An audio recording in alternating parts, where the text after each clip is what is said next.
स्वागत है आपका। नमस्कार। और एक एक एक बहुत ही महत्वपूर्ण महीना सर, अर्निंग सीजन शुरू होने वाला है। और मार्च में यूएस मार्केट में जो आई थिंक हुआ, या फिर यूरोप में जो बैंकिंग क्राइसिस था, वो कुछ स्थिर हो रहा है या फिर इतना नेगेटिव न्यूज़ फ्लो नहीं। और इस बीच एक और बड़ा डेवलपमेंट कि क्रूड में एक बहुत ही sizeable pull back towards now 85। Sir, आप कैसे रीड कर रहे हैं इस डेवलपमेंट को, और ये प्री अर्निंग्स मार्केट की प्लेसमेंट कैसी लग रही है आपको? नमस्कार। तो मार्केट में अभी ये साल में अगर देखा तो इंडियन मार्केट जो है काफी अंडर परफॉर्म किया है ग्लोबल मार्केट्स के मुकाबले। हमने देखा है कि ग्लोबली सभी मार्केट जहाँ पे प्रॉब्लम्स थी, यूएस, यूरोप, चाइना, मार्केट्स ये साल एटलीस्ट ईयर टिल डेट, ये कैलेंडर ईयर में ऊपर है। इंडियन मार्केट अंडर परफॉर्म किया था और उसके लिए एक कारण था कि इंडियन मार्केट्स पहले काफी एक्सपेंसिव था, लास्ट से अच्छा किया था। और यहाँ पे थोड़ी मात्रा में हमने देखा थी कि कुछ स्लो डाउन हो रही थी, जिस तरह से इंटरेस्ट रेट्स ऊपर आए थे। और एफआईआईस की भी काफी सेलिंग थी लास्ट पहले 2-3 महीने में।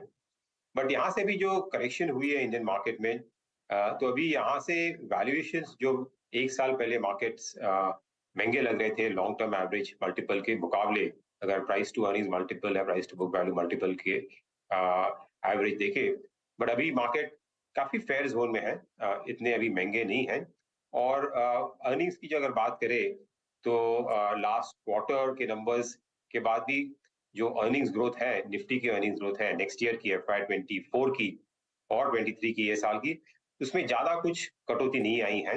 हालांकि थोड़े अर्निंग्स डाउनग्रेड हुए हैं और हमें लग रहा है कि नो डाउट कि बिकॉज इंटरेस्ट रेट्स इस तरह से बढ़े हैं और डोमेस्टिक मार्केट में स्पेशली कंज्यूमर डिस्क्रिशनरी या कंज्यूमर ड्यूरेबल जहाँ पे है, वहां पे थोड़ी स्लो डाउन हुई है लास्ट एक क्वार्टर में। बट बाकी सब सेक्टर्स में देखें तो इतनी कुछ हमें डाउनग्रेड्स नहीं दिख रहे हैं। नेक्स्ट ईयर भी निफ्टी की जो अर्निंग्स ग्रोथ है FY24 की, हमें अराउंड 13-14% के आसपास दिख रही है। वो काफी बेहतर है कंपेयर टू जो ग्लोबल ग्रोथ रहेगी अर्निंग्स में, वो काफी फ्लैट रहेगी। और इसको नजर रखते हुए ऐसा लग रहा है कि मार्केट यहाँ पे शायद थोड़ा कंसोलिडेट करेगा। डाउन साइड में ज्यादा गुंजाइश नहीं लग रही हमें। और और नियर टर्म में कुछ सेक्टर्स में जैसे हुआ कि ग्लोबल लिंक सेक्टर्स है, आईटी सेक्टर हुआ या मेटल सेक्टर हुआ, वहाँ और एक्सपोर्टर जैसे हैं, वहां पे थोड़ी स्लो डाउन और अर्निंग्स कट ज्यादा हो सकते हैं, जिस तरह से यूएस में ग्रोथ स्लो डाउन की गुंजाइश है। बट ओवरऑल हमें लग रहा है कि मार्केट यहाँ से ठीक लग रहा है हमें लॉन्ग टर्म के हिसाब से। नियर टर्म में शायद मार्केट ज्यादा ऊपर ना जाए, जिस तरह से इंटरेस्ट रेट ऊपर आने के बाद थोड़ी स्लो डाउन हुई है। इवन फ्लोज के जो इंडिया में जो फ्लोज आ रहे हैं, डोमेस्टिक फ्लोज, रिटेल इन्वेस्टर्स के जो मार्केट में आ रहे हैं, वहां पे भी हमें शायद लग रहा है कि ये साल थोड़ी स्लो डाउन होगी, बिकॉज थोड़ा पैसा अभी डेट साइड में जाएगा और बैंक्स के एफडी रेट्स भी अभी काफी ऊपर आए हैं। तो सम एसेट एलोकेशन शिफ्ट डेट की तरफ ये साल हो सकता है। But overall I think markets हमें यहाँ से लॉन्ग टर्म के हिसाब से अभी भी ठीक लग रहे हैं। फेयरली वैल्यूड इस शब्द का इस्तेमाल आपने किया सर यहाँ पे। अच्छा सर, लास्ट रिपोर्टेड अर्निंग से और इस अर्निंग के बीच में आपने हालांकि आईटी का जिक्र किया, दैट ग्लोबली लिंक्ड स्पेस, जिसको काफ़ी डैमेज देखा भी गया। पर दो अदानी समूह में जो हुआ, उसके चलते बैंकों पे एक इम्पैक्ट पड़ा। उसके बाद आई थिंक ये ग्लोबल फैक्टर ने भी बैंकों में थोड़ी सी मार्च फर्स्ट और सेकेंड वीक में प्राइस डैमेज किया था। बैंक्स इस वक्त इन अर्निंग से पहले, specially PSU banking basket sir, कितने स्ट्रॉन्ग नंबर्स थे पिछली बार, कैनरा बैंक, एसबीआई, इस प्राइस पे कैसे लग रहे हैं आपको इस वक्त? तो इंडियन बैंक्स में जो गिरावट आई है वो एक्चुअली सेंटिमेंट की वजह से हुई है। यूएस में हमने देखा है कि बैंक्स काफी नीचे है, जो प्रॉब्लम हुई थी बिकॉज इंटरेस्ट रेट ऊपर गए थे, वहां पे मार्क टू मार्केट लॉसेस थे वहां पे। बट और वहां पे अगर करेक्शन होती है तो रिलेटिव वैल्यूएशन के मुकाबले यहाँ पे भी सेलिंग थी। बट अदरवाइज इंडियन बैंक्स में हमें कुछ इम्पैक्ट नहीं दिख रहा है फंडामेंटली। इनफैक्ट बैंक्स के नंबर्स ये क्वार्टर में भी काफी अच्छे होने की उम्मीद है। ओवरऑल जो इंटरेस्ट रेट बढ़े हैं उसके कारण शॉर्ट टर्म में एटलीस्ट बैंक को बेनिफिट मिल रहा है। इंटरेस्ट रेट उनका जो निम्स है, नेट इंटरेस्ट मार्जिन, वो काफी अच्छा रहेगा। और क्रेडिट ग्रोथ भी अभी भी तो अभी ठीक ही चल रही है। हालांकि नेक्स्ट ईयर थोड़ी क्रेडिट ग्रोथ स्लो डाउन होगी, बट मोर इम्पोर्टेंटली जो एनपीएस है बैंक्स के, वो काफी मात्रा में कम है।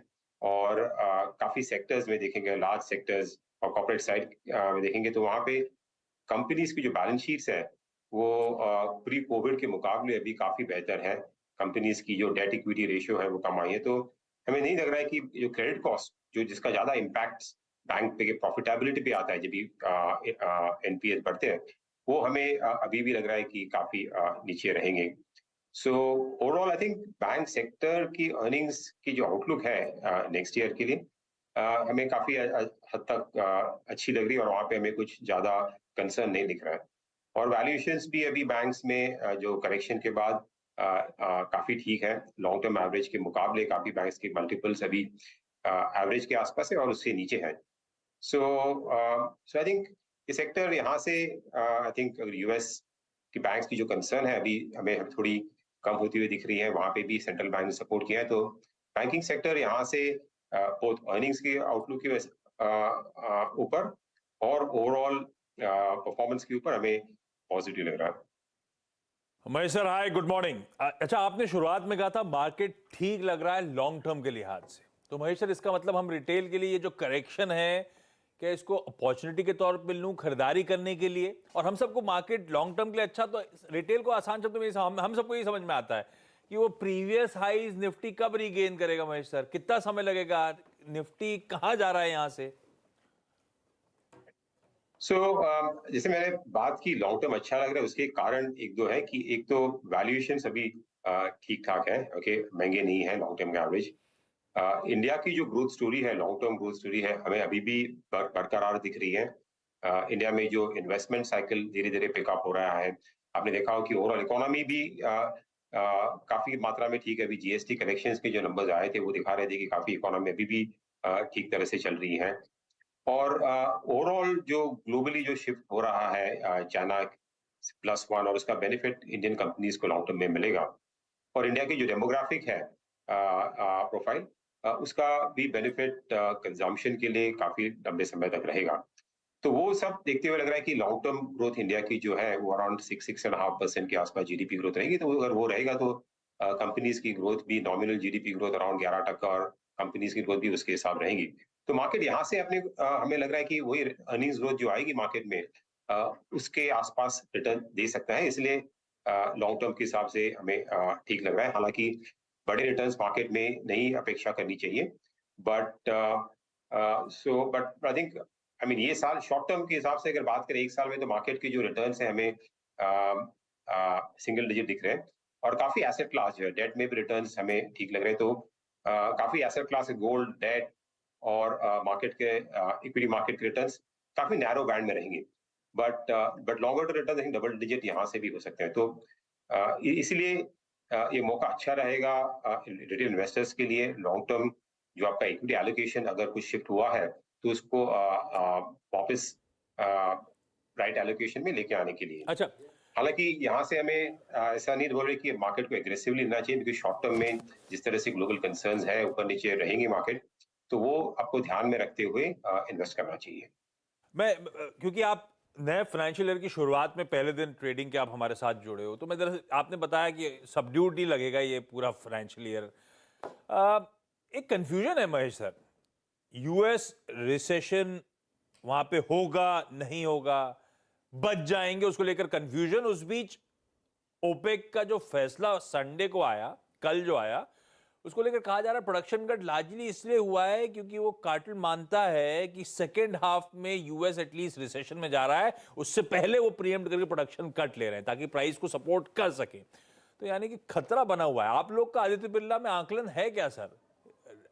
रिसेशन की तरफ बढ़ रहा है यूएस, और अगर बढ़ रहा है तो हम कितना डाइजेस्ट कर चुके हैं या कितना पेन अभी डाइजेस्ट करना है हमको? यूएस इकोनॉमी अभी भी वैसे इतनी बुरी नहीं है, काफी स्ट्रांग है। और इसीलिए फेड रेट इंक्रीज करे ताकि इकोनॉमी स्लो डाउन हो, इन्फ्लेशन काबू में आ जाए। एक बात अच्छी है कि इन्फ्लेशन अभी थोड़ा नीचे आ रहा है। हालांकि वहां पे भी सर्विस इन्फ्लेशन जो है वो आई थिंक लैग इम्पैक्ट की वजह से नीचे आ सकता है। इनफैक्ट यूएस का जो प्रॉपर्टी मार्केट है वो अभी काफी मात्रा में नीचे जा रहा है।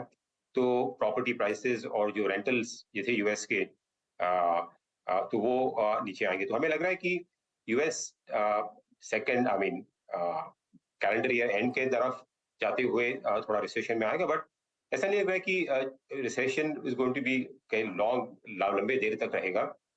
एक तरफ से कोशिश हो रही है कि बैंक्स के जो रेट इंक्रीजेस हो रहे हैं वो भी पॉज हो जाए, और मार्केट एक्चुअली फैक्टर कर रहा है कि जो रेट कट्स होंगे वो ईयर एंड के आसपास चालू हो जाएंगे। सो अगर होता है तो रिसेशन की जो गुंजाइश है कि डीप रिसेशन की, वो हमें कम दिख रही है।